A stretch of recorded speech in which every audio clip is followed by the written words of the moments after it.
Many Oklahomans adopted pets during the COVID-19 pandemic, but since then, many of us have returned to work. Those pets are finding their way into shelters around the state. Steve Shaw joins us here to tell us why that is causing problems for Oklahoma shelters. Steve? Taylor, many shelters are running well above capacity, something that was the case before the pandemic. Oklahoma City has the largest animal shelter in the Sooner State, and they say we can all do better. And then we have get acquainted rooms where people that are potentially looking to adopt can go in and interact. Kind of like with the John Gary has worked for Oklahoma City Animal Welfare for 23 years, superintendent for the past 7. As of this morning, we're 160% of capacity, 475 dogs in our building that's designed to hold about 300. So yeah, we've had to make some tough decisions. Today alone on the euthanasia list, there's 9 animals that are being euthanized, 9 dogs, simply because we don't have the space to keep them.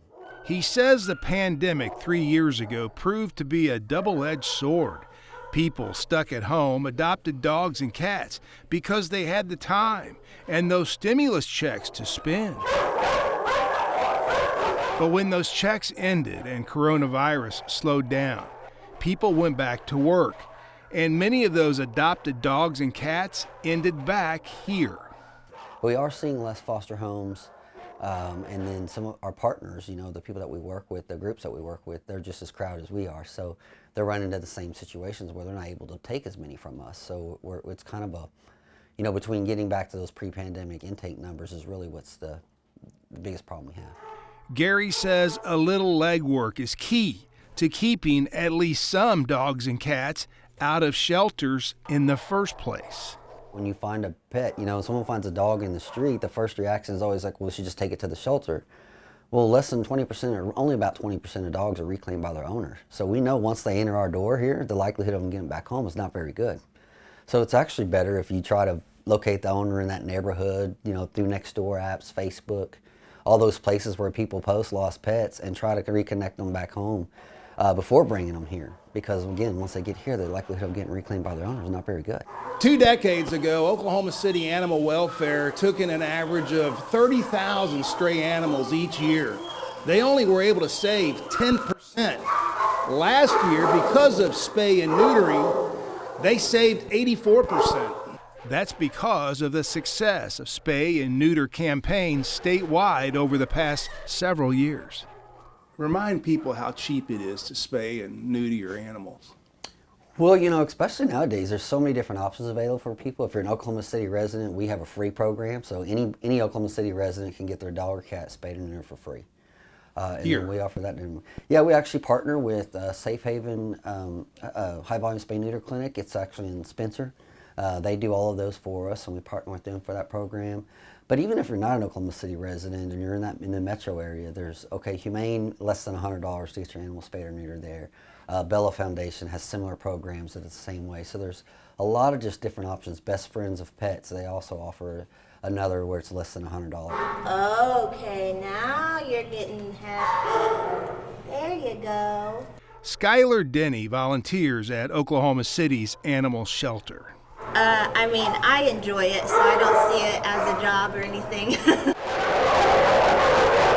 How important is it to spay and neuter your pets? It's extremely important. You can walk through any of these kennels and there's just piles of puppies. It's very sad, and we could really stop this problem if people took time to spay and neuter their animals, especially using the resources that they offer here, which is most of the time it's free spay and neutering. There's so many medical benefits to getting your animal spayed and neutered. It reduces some cancer risk, and there's just a lot of other benefits. Better behavior. People, one of the number one reasons animals are turned over to the shelter is due to behavior reasons, and you actually can help with their behavior by spaying and neutering as well. 19 miles north at Edmonds Animal Shelter, Diesel But he's a unique looking dog. has been waiting to be adopted for about 3 weeks. Stevenson says Diesel's former owners returned Diesel to the Edmonds shelter recently because they were losing their home.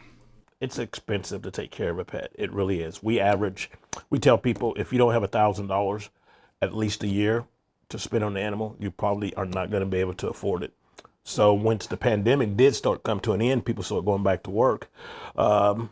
those numbers that were really positive during the pandemic when the numbers of animals were going out was great, but they came back trifold. He says pet adoptions here cost $25, but each pet is spayed, neutered, and microchipped before they go out that door. Back over at Oklahoma City, right now, if you adopt a dog that's over 40 pounds, the adoption is free. And then identification is so crucial. You know, having a microchip is a permanent identification. We always recommend microchips, but we also recommend having an ID. You know, use both, because an ID is the quickest way home for that animal. If you have an ID with your phone number on it, the public generally will get the dog back to you and then never have to even come to the shelter. Last fall, Tulsa announced plans to build a new, larger $13.8 million animal shelter because of the need.